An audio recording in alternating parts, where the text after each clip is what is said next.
Good morning, everyone. It's Christophe Choo from Coldwell Banker Global Luxury Real Estate in beautiful Beverly Hills, California, helping you for the last 32 years buying and selling luxury real estate and real estate all across Los Angeles and Beverly Hills.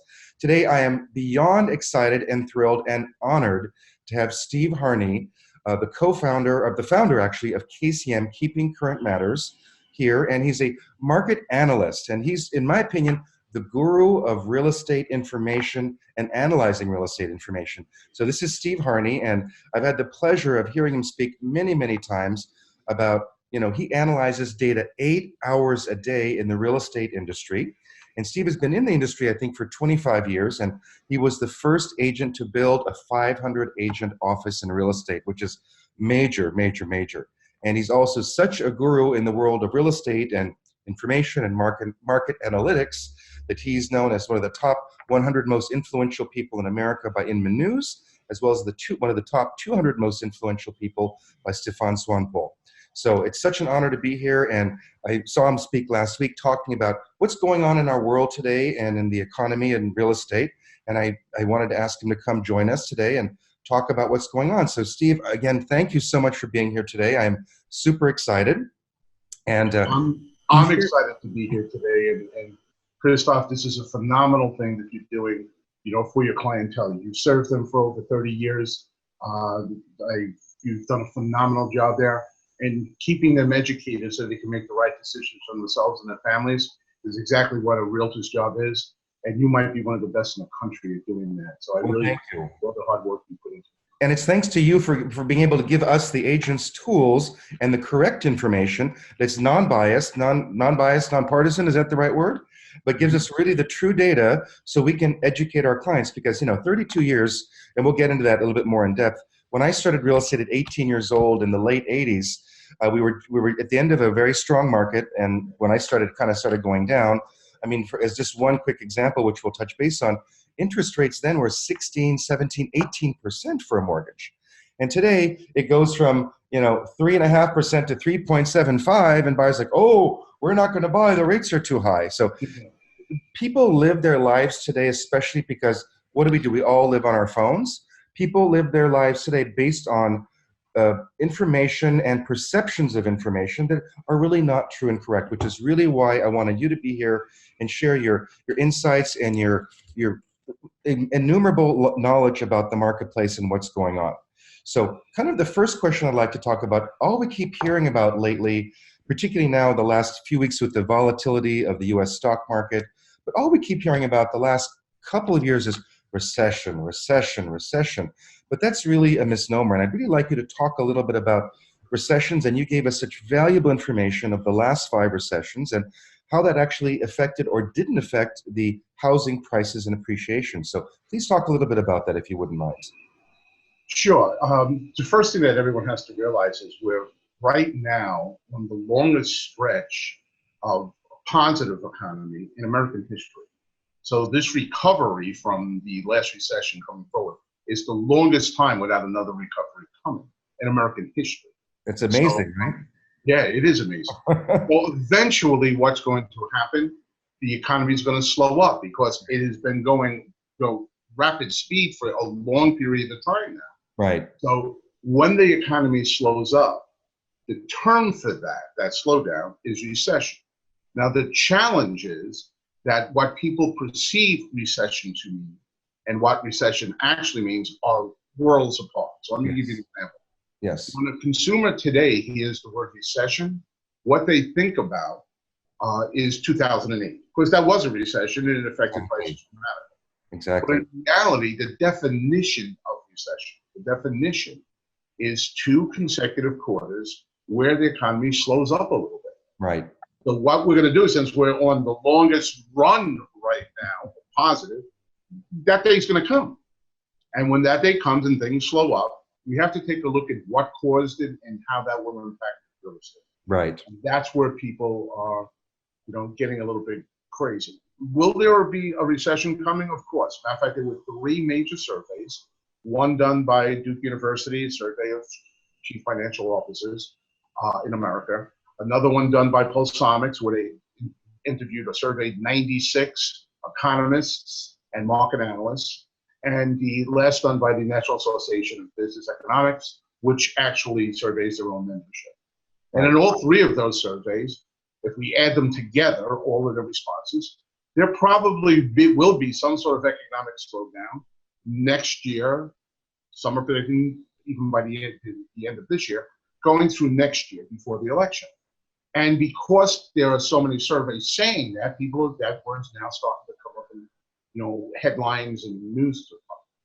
What happened last week when we were at the convention, by the way, I want everyone on this call to know that the conference that Christophe attended was 5,500 of the best real estate agents in the country, of which Christophe is one of the elite of that 5,500.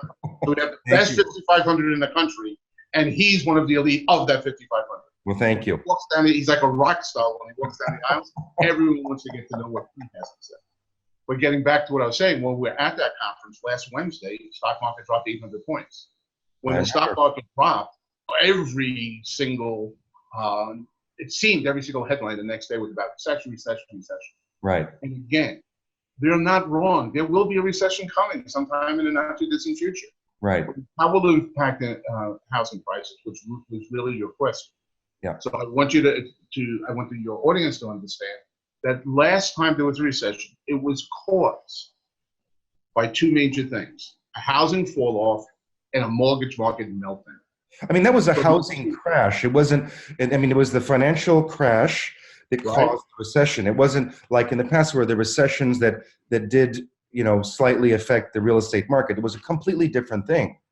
It was us that caused that recession, right, us being exactly. The housing industry, that caused that recession, and prices dropped 19.7%.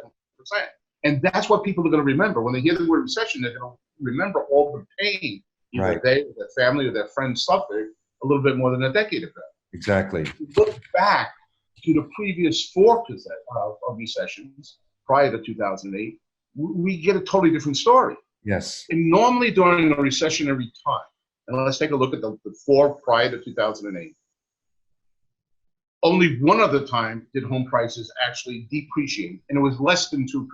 That was in the early 90s recession, right? Right. Right. In the other three, starting in the 80s, going all the way to 2001, in the other three recessions, prices actually appreciated. In two of those three recessions, they appreciated almost double normal appreciation. Right. Over 6% both times. I remember. Yeah. Right. So in 2001, the stock market lost almost 25% of its value. But at that same time, house prices went up 6.6%. Exactly. So recession does not equal housing prices. Yes. If there's one message we can give, it's that. Yeah. Can a housing crisis cause a recession? Yeah, it did in 2008. Yeah. But it doesn't mean that when we're coming, where we're going right now is going to cause. Yeah, I remember over the last, 32 years, whenever we did have big drops in the stock market, my wealthy clients would say, you know what, we're taking money out of our stocks, we're putting it into real estate. Because long term, I mean, land is land, property is property. They're not going to make any more of it. Stocks, they can make more stocks, they can double split the shares. I mean, that can always be manipulated, but land can't be manipulated. You can't move your lot larger into the neighbor's lot. So I've always seen that people, when the stock markets go down, they put it back into real estate. And I believe one of the many articles I've read over the years, or several articles, I believe, from what I remember correctly, and correct me if I'm wrong, because you would probably know the exact number, I believe U.S. housing prices, historically, I believe the last 100 years, on average, increase about 8 to 9% a year as an average. Of course, it goes up and down, but was that a correct number? Because that's kind of what I'm remembering. All right, well, let me just bring it back one thing on that. Okay. Normal appreciation for real estate over the long term, with all the ups and downs, it's somewhere between 3.6 and 4% a year. Okay, so it's a little bit better than the inflation type of inflation would be. So it's a very, very good investment. The other thing that you said that I definitely want to tie into is definitely when the stock market is struggling, people do change around their portfolio. Right. And we have a research team here in Richmond that we use. We have over 30 people working here. It's run by a person who was a chief executive of one of the four major banks in the country, and we have 4 MBAs on staff. Wow. The Masters of Business Administration. So we do a lot of, I want your audience to understand, we do a lot of really good research. And what we're starting to see already, the preliminary data is coming out, that there are some people moving their money from the stock market into real estate and with high net worth clients right now. That's already starting. Interesting. So I do think that on the high end, like in the luxury market, in the super luxury market, which we deal with very obviously, I do see that there's going to be some movement that way. Yeah. People are going to take advantage of the fear other people have. Yes, and that's a fascinating point I'd like to bring out, because I'm in Beverly Hills and Bel Air, Home Beals, which is one of the most luxurious marketplaces in the world.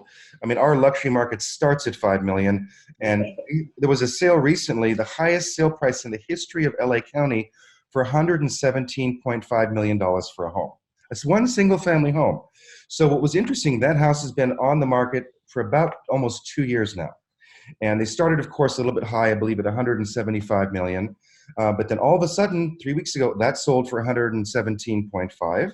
Another house sold in Beverly Hills, the highest price in the history of Beverly Hills, at 72 million, excuse me. And then one just closed last week in Bel Air to a Chinese buyer for 75 million. And so, I mean, when you think that people are worried, I mean, the people perception is the market's going down. A lot of buyers seem to be a little bit hesitant. They're not sure what to do. And their comment is, oh, the recession's coming, we should wait and see. But yet the wealthiest of the wealthiest billionaires, people who could afford these 75, 100 million, these are billionaires that have the best financial analysts and strategists and accountants and CPA firms to help them manage their money. But they're buying these super, super high-end luxury homes, which weren't really selling so much end of last year, beginning of this year. But the last 3 months, the high-end market is strong, strong, strong. The mid-range is so-so. The lower-end range is also so-so. But the high-end is really incredibly strong, which is an interesting factor considering the overall marketplace. Yeah, what we call the super luxury market, which would be your high-end market. The super luxury market, you again, I'm not sure why you have me on this call, because you really know your business really well. We have to. You too. Yeah, your clients are very lucky to have such a professional who keeps themselves ahead of what's taking place. Thank you. Give great advice.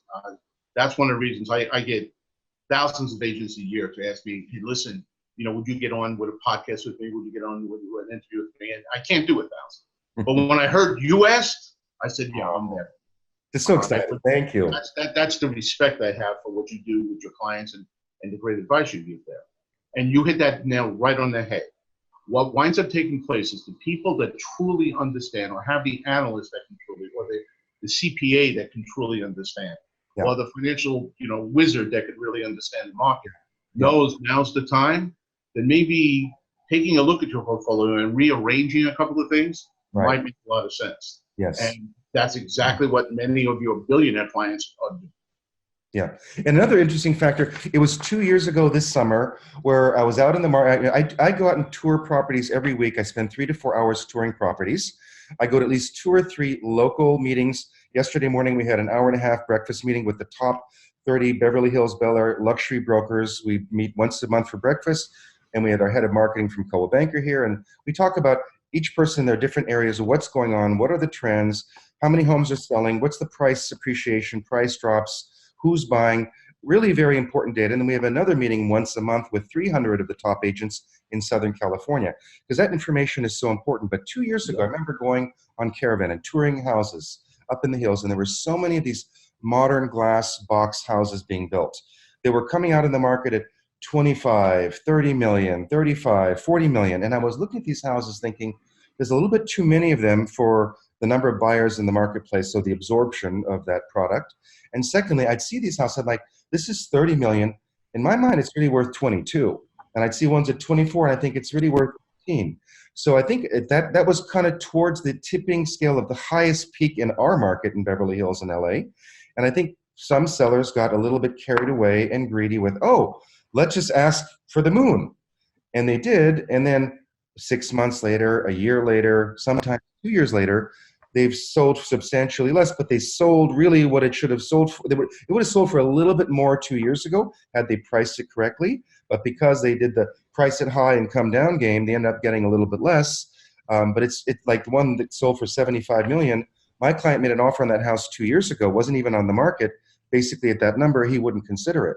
Then he had it on the market. Finally, 2 years later, he sold it. He's one of the lucky few that got the number, but it took 2 years. But I think the perception is consumers read the headlines. House price slashed 50% from original list price. So you go, oh my God, that house just sold for a 50% discount. Well, it's 50% discount on a perceived reality, what they thought the value was, but that wasn't the true value.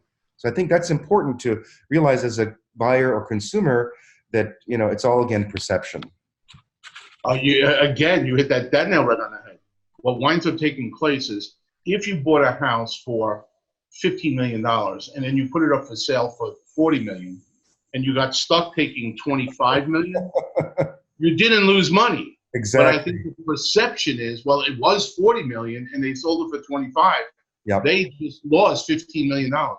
Yes, exactly. And just so you know, just to make you feel a little bit better, and maybe even make your clients feel a little bit better, the same thing is happening in South Bend, Indiana with $250,000. Exactly. When the market was taking off crazy, everyone got a little bit out of control as far as what prices were. Yeah.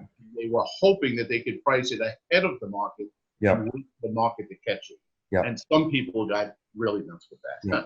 So it didn't just happen in the super luxury market of Beverly Hills. It happened across pretty much every neighborhood in the country. But now those people didn't lose, like you said, those people didn't lose money. They just didn't get their pipe dream price. Right. And I have a funny quick story that my wife teases me about, because we were talking about, I was so excited to interview you today, and I was sharing her all the slides and the data that you shared with me, because she found it fascinating as well. And I said, and she reminded me of when we bought our house. So we bought our house, I think, in 2000, beginning of 2000. And I said to her, I said, honey, we're buying our house. We're buying at the top of the market. But I said, that's okay, because this is going to be our home. Even if prices drop 50%, which it had way back in other times in history or close to that, I said, doesn't matter. We can still afford the home. Doesn't matter. We're going to stay here. We're going to buy it. And we did buy it. And she said to me, well, the core, we paid for a house, I won't give the number, but she said the core value is X, which was double what we were paying to purchase it. And I was paying 10% more than, I called several of my friends that work in the area. I said, what do you think of this house, what it's worth? They all said the same number that I felt it was worth, but I ended up paying 10% more than what I wanted to pay because the seller wouldn't take the offer that I wanted to pay. So I bought it anyways. And she said, well, the core value of this house is worth double what we're paying. I said, what's core value? And I said to her, I said, honey, we will never see that value for this house in our lifetime. The funny thing is today, it's worth 4 times what we paid for. 4 times in, 2000? So 4 times in 20 years. And so to this day, she teases me all the time. I said, you are so right. I will always listen to you because you're right. And it's worth 4 times what I thought and double what you thought. So it's interesting how that happens. Yeah, when you're taking a look, especially in the upper end properties, there are very few people that regret making the move they made. Most regrets we hear. Now, in a time like this where people talk about, oh my God, a recession in 2008, we forget the stories. Most people, 10 years from now, there's a couple, and let's just take it any couple, anywhere. Yeah. And they're sitting in a restaurant having dinner with their 19-year-old son. And they turn around and they tell you a story. Well, we bought this house 10 years ago, and this is what it was. And you know what the 19-year-old son's going to say? Why didn't you buy 3? Exactly. And because that's really what happens with real estate. And I'm so excited about that. And some people say, well, what about the people that bought in 2005? Now, I know it was a lot of heartbreak there. Right. Back in 2008, people lost their jobs. They couldn't afford to make the mortgage payments. Right. But the people who stayed in the house, the people that could afford to make the mortgage payments, dealt with the negative equity and still stayed in the house. Yeah.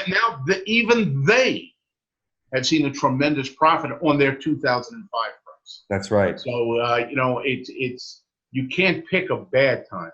Yeah. And right now might be a great time because of a very simple reason. When there's fear in the market, there could be a deal had.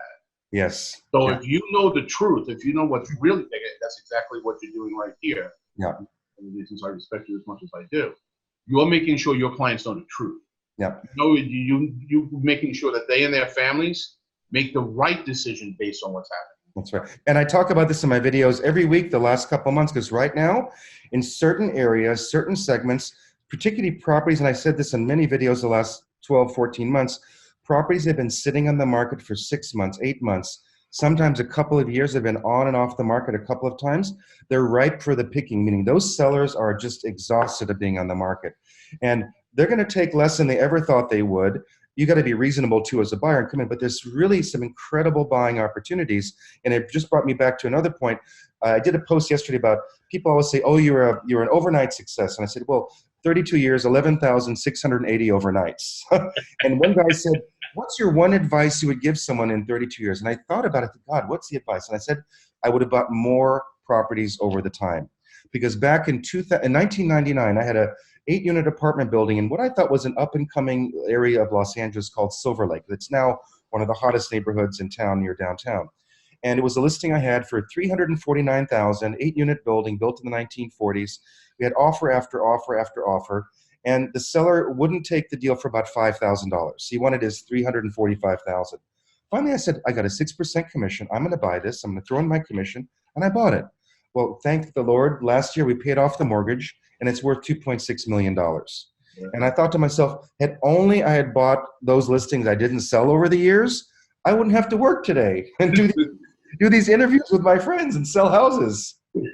It's funny you should say that because, knock on wood, my wife and I have been very lucky. I've grown several companies and then sold those companies, and we financially we're in a very good place. But I'll tell you, the thing that has brought us the most net worth, which increased our net worth the most, was not the companies I built. Right. Properties I purchased. Yeah, I agree. Right? And that, even in the real estate company I owned, you mentioned before, we had 13 offices, 550 agents. Right. Once, twice, or three times, the building we were in came for sale. I didn't want to move the office, so I bought the building for the state. And when I sold the business, and I did very well selling the business, yeah, the property's worth more than the business was. Yeah. And right now in our market, the commercial sector is even stronger than the residential sector. We're seeing commercial properties in the prime locations. People are just snapping because, again, instead of the stocks, they'll put it into commercial real estate and apartment buildings. Now, one interesting thing I want to talk about is projected appreciation, because I think based on the reality that we all feel we're heading into recession, which we likely are, people's perception then is, oh, prices of homes are going to drop. We have the historical data, which hopefully my people can put that in this video and show some of those slides about the historical data, price appreciation and depreciation. But the interesting thing that I thought, out of these 96 experts and all that you've been studying, the next 5-year cycle, I think we're coming from a place today where we did have some years in LA where we had double-digit appreciation. Well, that cannot be sustained forever. So now obviously we're in single-digit appreciation, but that's going to continue. It's not going to continue at the point it was 2 years ago or 3 years ago, but it is going to continue. And maybe you can talk a little bit about the projected percentage points of appreciation nationwide the next 4 or 5 years. All right, well, here's a very interesting thing that anyone who's worried about the recession should know. As I mentioned before, there were 3 major surveys done in the last 6 months. And one was done by Pulse. And the headlines were, they're projecting that there's going to be a recession within the next 18 months. What the news didn't report was that was not the only question in that survey. So on the same exact day, those same 96 people in the same survey were asked, you're projecting a recession coming, where do you project prices going over the next 5 years? Right. If we combine the 96 answers, there is not 1 year in the next 5 that they're projecting depreciation. Right. So unlike 2008, where prices dropped 19.7% during the recession, right. What they're saying is that, no, that's not what this is going to be about. We will see an appreciation level, and maybe the pendulum will swing back a little bit below 3%. Right. But there's what we do here is we graph everything. Yes. And one thing I always look for are red bars, meaning we could look. There are no red bars. Yeah, we don't want to see red bars. Yeah, we don't want to see red bars. Now, if we take a look at those 96, experts that people say we'll find. But if we look at Ivy Zellman, one of the biggest minds in real estate, she does a lot on the commercial side, but a lot on the residential side too. If we take a look at Fannie Mae, Freddie Mac, the National Association of Realtors, the Mortgage Bankers Association, CoreLogic, a great data accumulator in the real estate space, none of them are projecting depreciation over the next. Some project out 2 years, 3 years, 4 years. When we fill in all of those graphs, there are no red bars, no matter what the company. Right. All right. So I want people to understand that if you're waiting on the fence, first of all, if you're waiting on the fence for lower interest rates, talk to Christophe immediately, because all right. And if you're waiting on the fence for prices to drop, well, every expert that we look to are saying the exact opposite. Yeah. It's interesting, and that's why I so appreciate you and keeping current matters, because you're the only source I've ever seen in 32 years that can really consolidate the data in a third-party, neutral way that people can understand. And last few weeks, I've got some of this resistance from buyers coming to see my listings, and they want to buy, and one agent said to me, "Oh, they're hesitant." I'm like, "Hesitant about what?" He says, "Oh, the market's silly." And I'm like, "The market?" I said, "Let me send you something." And I sent him several of your articles talking about this, and one of them was the one about a projected appreciation from these 96 top experts, and I believe it was 4.1% appreciation in 2019. I think it was 2.8 in 2020, 2.5 in 2021. I think 3.8 in 2022, and then then it goes back. Yeah, then it goes back up. When things settle out a little bit. But I will tell you, that's more than a bank CD or a checking. I mean, you can't get that kind of interest at a bank. I trust those 96 experts for the 5-year projections. So that's tough doing prices out. Yeah. But I do want you to also know, probably the best company looking a year out is CoreLogic, and they're projecting almost 5% appreciation over the next month. Interesting. All right, so that's very interesting. Yeah, and I remember a real world thing. This is just before the crash in 2008. At that time, I had a listing. It was $899,000, which was kind of entry level at that time not in Beverly Hills, but south of Beverly Hills, but a cute little 2-bedroom house in a nice neighborhood. And that was the first time in my career I'd ever had 75 offers on the list. 75 offers on this house. Now we priced it well to get multiple offers because that market was multiple offers. But 75 offers. And I remember you can't respond to 75 offers. And I remember going through stacks and stacks of offers. I would say 50 to 60% of the offers were 0 down and 3% down. And I remember saying to my wife and my assistant and my team, I said, "This is a serious problem." I said, "These buyers, most of them were just working people that had jobs, certain amount of savings. But if you're buying 0 down, 3% down, you don't have a lot of savings, probably." And I said, "The problem is if these people buy this house, if they lose their job in 90 days, 6 months, they're going to lose their house." And I didn't realize how prolific that was and what was happening in the marketplace. But I've always said, since I started my career 32 years, if you don't have at least 20% down, you really should think about whether you should buy a house or not. Because that's what happened. People bought houses for 0 down, 3% down. They have no skin in the game. Which is why when the market started going down, so what? We'll lose the house. We'll get a blip on our credit. We'll buy again in 5 years. But that's what caused that crash. The free-flowing money, which was ridiculous. They were just, anyone who had a pulse that could sign a paper was getting a loan, and that's not how it should be. Well, most definitely. And there are two things on that. There are some great programs with less than 20% down as long as you're qualified. Yeah. So I agree with you that if you do have the 20% down, that's definitely the way to go. But I don't want anyone thinking that if they don't have a full 20%, that is necessarily a bad thing. I agree. They have to take a look at what their financial situation is. Right. But what people are worried about are we going back to that? Because they'll hear stories of there's a 3% loan or somebody will do something at some lower FICO score. Right. I want everyone to understand we track that here. It's called the Mortgage Affordability Index. Mortgage Availability Index put out by the Mortgage Bankers Association. That number, let's not worry about what the index means. Let's just take a look at apples versus apples. The index, which has been going for quite some time now, the normal index is between 400 and 450. That's a normal market. That means that are mortgageable are getting mortgages. Right. All right. In 2005, that index, the higher the index, the easier it was to get a mortgage. Okay. 2005, that number doubled. Wow. So it was crazy. Today, even though it's getting a little bit easier each month than the month before, today that index isn't even at 450. The norm it should be. It's still less than 200. Wow. So much more difficult to get a loan now than normal before the boom and bust. Right. All right. And we have to keep on working on that so people can get mortgages. Right. Because like I always say, today it's still for many people very difficult to get a mortgage. back in 2005, it was almost impossible not to get it. That's right. All right. So Yeah. it's really, really crazy. All right. But for the people worried about, well, letting standards become so loose that, we might go back to, we're nowhere near, we're not back to normal, never mind back to 2005. Yeah, the banks learned their lesson, and I think they're not going to ever do that again. Yeah. How long memory they have. This country has made a mistake, and after a little while, forgot the mistake made last time. I hope you're right. Yes. I hope you're Where right. do you foresee mortgage interest rates going? Because we all kind of figured, last year we had no increases in rates. This year we expected it would go up maybe a point over the year, but they dropped the rates. So where do you foresee that? Well, it's funny. Because of what's taken place, we have a whole generation that has not seen like a 5% interest rate in their lifetime. All right, it's been that the whole millennial generation has never seen a 5% interest rate. It's always Right. below 5%.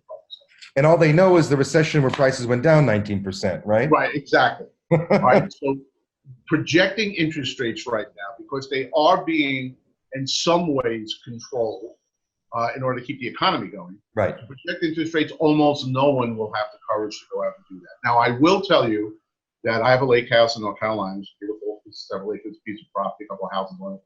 And I had visitors, as I mentioned before we actually started recording, one of the top mortgage professionals in the country, big-time speaker, big-time analyst. He happened to be at a different lake house on my lake, and we found out I had a lake house there. He came with my boat. I spent the day with him.